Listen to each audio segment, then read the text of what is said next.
Praise lord యేసయ్య నామములో daily మన వాక్య ధ్యానంలో మిమ్మల్ని ఆహ్వానిస్తున్నాం.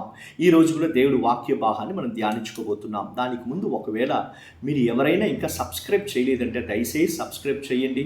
సో దట్ డైలీ దేవుడి వాక్యాన్ని వినేదానికి మీకు ప్రయోజనకరంగా ఉంటుంది.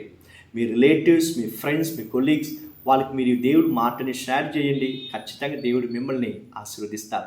ఈరోజు దేవుడి వాక్య భాగాన్ని హెబ్రీయులకు రాసిన పుస్తకంలో 10:36 వాక్యాన్ని మనం వచనాన్ని చదువుకుందాం. మీరు దేవుని చిత్తమును నెరవేర్చువారై వాగ్దానము పొందు నిమిత్తము మీకు ఒరిము అవసరము అయి ఉన్నది అని చదువుతున్నా. You need perseverance, you need patience. ఎప్పుడు దేనికి? దేవుడు వాగ్దానాన్ని పొందుకునేదానికి మనకు ఓపిక కావాలి. ఎలాగ పొందుకుంటాం అంటే ఆయన చిత్తాన్ని నెరవేర్చి మీరు ఓపికతో ఉండేటప్పుడు ఖచ్చితంగా దేవుడు తన వాగ్దానాన్ని నెరవేరుస్తారు. దేవుడు చేసిన వాగ్దానం ఏంటి? ఇదిగో నేను త్వరగా రాబోతున్నాను, ఇదిగో నీ కన్నీటిని తొడవబోతున్నా, ఇదో నేను చేయిపట్టి నడిపిబోతున్నా, నీ కోసం సమస్త కార్యాన్ని నేను చేసి ముగియబోతున్నా, ఇదిగో నేను జయాన్ని నీకు ఇవ్వబోతున్నా, నువ్వు ఎక్కడ పడిపోయావో అక్కడ నేను లేపి నిలబెట్టబోతున్నా, నీ తలని నేను పైకెత్తబోతున్నా, నీ సంతానాన్ని నాకు ముందు నిలబడేలాగా ఆశీర్వదించబోతున్నాను. ఈ వాగ్దానాలన్నీ దేవుడు చేసింది కదా, దాన్ని నెరవేర్చే కాలం చాలా సమీపంగా ఉంది మీ జీవితంలో. అది మాత్రం విశ్వాసించండి. సో మనం ఏం చేయాలంటే ఓపికతో దేవుడి చిత్తాన్ని మాత్రం నెరవేర్చుకుంటా మీరు దేవుడి పట్ల ఓపికతో ఉండేటప్పుడు ఖచ్చితంగా దేవుడు తన కార్యాన్ని మీ జీవితంలో చేసే చూస్తారు. మనుషులు చెప్పే మాటలకి మీ చెవులో పడకుండా, వాళ్ళ మాటలు నమ్మి మీరు కుంగిపోకుండా, మనుషుల ముఖాలనే చూస్తూ ఉండకుండా తిరిగి దేవుడి వైపు రాండి. ఓపికతో ఆయన చిత్తాన్ని మాత్రం నెరవేర్చండి చాలు. వాళ్ళకి ఇష్టం, మనుషులకి ఇష్టంగా నువ్వు మాట్లాడి జీవించిన కాలమంతా చాలు. అవన్నీ ఆపి దేవుడికి ఇష్టమైన కార్యాలు మాట్లాడి యేసయ్యకి ఇష్టమైన కార్యాలు మీరు చేసేదానికి మొదలుపెట్టారంటే ఆయన వాగ్దానం మీ జీవితంలో నెరవేరుస్తారు. రెండవది, ఓపికతో ఉండేటప్పుడు ఖచ్చితంగా దేవుడు వాగ్దానం నెరవేర్చే కాలం చాలా సమీపంలో ఉందండి. Waiting period is not a wasting period, it is not a waste of time. మీరు దేవుడికి ముందు కాసుకొని ఓపికతో ఉండేది అనేది వ్యర్థాగా పోనే పోదండి. మనం బ్యాంకులో ఇన్వెస్ట్మెంట్ చేస్తున్నామో, డిపాజిట్ చేస్తున్నామో, అలాగ మీ టైంని, మీ కాలాన్ని దేవుడి వైపులో ఓపికతో మీరు ఉండేటప్పుడు it's like a investment, it's like it is not a waste of time. అది ఏదో వ్యర్థాగా మనము కాలాన్ని గడిపేది కాదండి.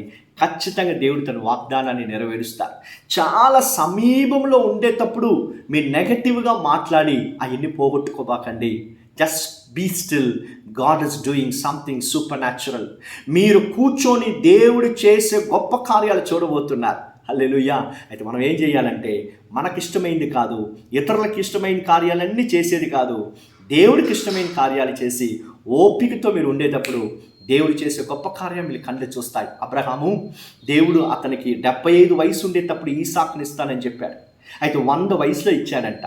దాదాపుగా 25 సంవత్సరాలు, 25 లాంగ్ ఇయర్స్ అతను వెయిట్ చేస్తూ ఉన్నాడు. దేవుడు చేశారా లేదా? యోసేపుని చూడండి, అతను యవనస్తులుగా ఉండేటప్పుడు దర్శనాన్ని ఇచ్చాడు. అతను దేవుడు హెచ్చిస్తానని. జైలు ఒక పక్క, నిందలు ఒక పక్క, అవమానాలు ఒక పక్క. అయితే దేవుడు అతనికి చెప్పిన వాగ్దానాన్ని నెరవేర్చారా లేదా? అదేలాగా దేవుడు నీ జీవితంలో కూడా నెరవేర్చబోతున్నారు. ఆయన నెరవేర్చిపోయే వాగ్దానం చాలా దగ్గరికి వచ్చిందండి.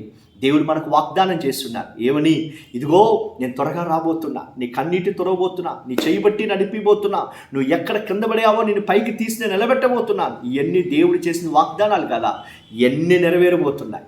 నీ జీవితంలో దేవుడు నీ కోసం నీతో చెప్పిన వాగ్దానాలు నెరవేర్చే కాలం ఇదిగో ఈరోజు చాలా సమీపం ఉంది. సో విశ్వాసంతో దేవుడి వైపులో ఆయనకి ఇష్టమైంది చేసి ఓపికతో ఉండండి. You will see the signs and wonders in the name of Jesus. ప్రార్థన చేసుకుందామా? యేసయ్యా, మీకు వందనాలు, స్తోత్రాలు. ఈ వాక్య భాగాన్ని ఈరోజు వినే ఒక్కొక్క పిల్లల్ని touch them O Lord in the name of Jesus. Renew them O Lord. యేసయ్యా వాళ్ళకు నూతనమైన ఆత్మని ఇచ్చి అభిషేకించి మీ పిల్లలు మీ చిత్తాన్ని నెరవేర్చేదానికి మేము ఓపికతో మీ వైపు కనిపెట్టుకొని ఉండేదానికి కృప చూపించండి అయ్యా. యేసయ్యా మాకు మీరు తప్పక ఇంకెవ్వరు లేరు యేసయ్యా. మీ కాళ్ళు పట్టుకుంటున్నాం. మీరు చేసిన వాగ్దానాలు నెరవేర్చబడునుగాక. దానికి విరోధంగా లేచి నిలబడిన చీకటి శక్తులన్నీ నిర్మూలమవునుగాక. మీ నామాన్ని మహింపరచండి. మీ పిల్లలతో ఈరోజు మాత్రం కాదు, ఎల్లప్పుడూ మీ దయగల హస్తం ఉండునుగాక. యేసయ్య నామములో ప్రార్థించి అడుగుతున్నాం తండ్రి. ఆమేన్, ఆమేన్. God bless you. God bless you all.